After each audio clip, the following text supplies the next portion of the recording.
Cederalun sempat menjadi trending topik di Twitter karena mengumumkan dirinya gay pada Minggu 9 Oktober 2022. Iker Casillas akhirnya meminta maaf ke publik.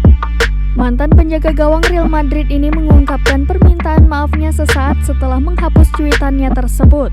Usut punya usut, ia mengaku postingan melalui akun resmi @IkerCasillas yang menuai pro dan kontra tersebut tak diunggah oleh dirinya. Ia mengaku cuitan tersebut terjadi karena akun Twitter miliknya diretas.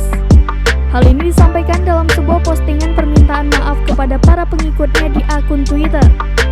Dalam cuitannya tersebut, Iker Casillas menerangkan apa yang terjadi pada akunnya tersebut. Sebelumnya, Iker Casillas mengumumkan dirinya gay melalui akun Twitternya. Tepat setelah mengumumkan hal itu, Carles Puyol memberikan dukungannya untuk Iker Casillas. Dukungan Carles Puyol sendiri dituliskan pada postingan ex-kiper Real Madrid itu.